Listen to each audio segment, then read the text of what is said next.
નવસારીની પરિસ્થિતિ અંગે વાત કરીએ તો પૂરના પાણી 24 કલાક બાદ ઉતર્યા। શાંતાદેવી વિસ્તારમાં મહિલાઓએ પોતાની આપવીતી જણાવી।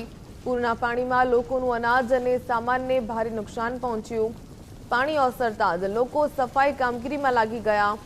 પ્રથમવાર ઘરમાં 1 માળ સુધી પાણી ભરાયા હોવાનું સ્થાનિકોએ જણાવ્યું।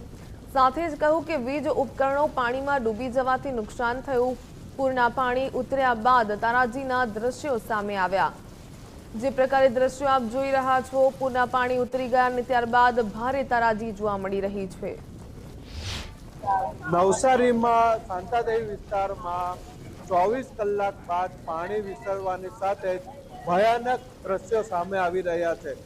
લોકોના એક માળ સુધીના ઘરો જ્યાં પાણીમાં ગરકાવ થઈ ગયા હતા, આ પાણી ઓસરતાની સાથે જ ભયાનક તસવીરો સામે આવી રહી છે।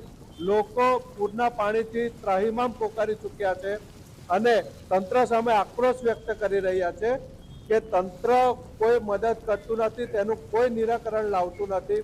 હાલમાં જ આપણે જોઈએ છે કે શાંતાદેવી વિસ્તારની દેવી પૂજક ચાલની બહેનો આપણી સાથે છે। આપણે તેમની દ્રષ્ટિ અને વ્યથા જાણવાનો પ્રયત્ન કરીશું। બેન, શું તકલીફ છે અને શું કઈ રીતે પરિસ્થિતિ હતી? બહુ તકલીફ તો બહુ નકરા ઘરમાં પાણી આ જે બધી રીતના બહુ ખરાબ થઈ ગયેલું છે। બધું બગડી ગયું, અનાજ બનાજ બધું ટીવી ઘી ભાત એ બધું બગડી ગયું। એમાં કોઈ વાત નહીં, બધું આજો અત્યારે હાલે જ આવ્યા રસ્તા પર પડી રહ્યા છે ભાઈ। અમે કેટલા માળ સુધી પાણી હતા? એક માથાનું પાણી ઘરમાં હતું। અરે બધું અનાજ બનાજ વરસનું ભરેલું બધું બગડી ગયું છે। છોકરા નાના કપડા તે બધું જ બગડી ગયું। વિશ્વાસ નતો કે આટલું બધું આવશે। એમ બેહી શું કરીએ। બસી, તમે આટલા વર્ષોથી અહીંયા રહો છો, દર વર્ષની આ પરિસ્થિતિ છે, શું તકલીફ પડી રહી છે? પહેલી વાર આટલું પાણી આવ્યું ને કે ઓછું પાણી આવતું હતું। પહેલી વાર આટલું પાણી એટલા માટે તકલીફ કે થોડું પાણી તો તમે નાહી જતા હતા, પણ આ વધારે પાણી એટલે અમારું અનાજ પાણી કપડા લુગડા બધું જ બગડી ગયું, ટીવી બધું જ બગડી ગયું। અને અગ્રવાલ વાળી એમને રાખ્યા, જમાયડા, ખવડાવી બધા વ્યવસ્થા રાખ્યા, ગાટલા ગોદડા બધું આપ્યું અને બધું હાલમાં અમારું ઘર બધું આખા ઘર ભરીને પાણી ભરાઈ ગયું। હાલમાં માસી, તમારા ઘરમાં શું પરિસ્થિતિ છે અને કેવી રીતના તેનાથી બહાર કાઢી?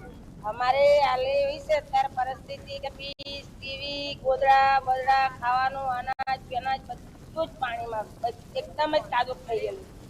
કઈ વસ્તુ રહ્યું નથી એમ, પહેરવાના લુગડા લગીન બી નથી રહ્યો, ગોઠવાનું બી નથી રહ્યું કે પથારવાનું કે લુગડા લગીન નથી રહ્યું હાથ, અને ફ્રીજ ટીવી બધું જ ગયેલું। જી બિલકુલ, એક તરફ જ્યાં પૂરના પાણી ઓસરવાની સાથે લોકોની દયનીય સ્થિતિ સામે આવી રહી છે। લોકો હાલમાં પોતાના જે કપડા હોય, ગોદડા હોય, તે લોકોને ઘરમાંથી બહાર ફેંકી રહ્યા છે। ઇલેક્ટ્રોનિક સામાન જે ખરાબ થઈ ગયો છે તેને પણ સમારકામ થઈ શકશે કે કેમ તે પણ વિચાર કરી રહ્યા છે। જો કે તંત્ર દ્વારા હાલમાં જે તૈયારીઓ કરવામાં આવી, સફાઈ અભિયાન શરૂ કરવામાં આવ્યું છે, પણ આ સફાઈ અભિયાન કેટલું ચાલશે અને કઈ રીતના કરવામાં આવશે તે હવે જોવું રહ્યું। નીલ નાયક, ગુજરાત ફર્સ્ટ ન્યૂઝ, નવસારી।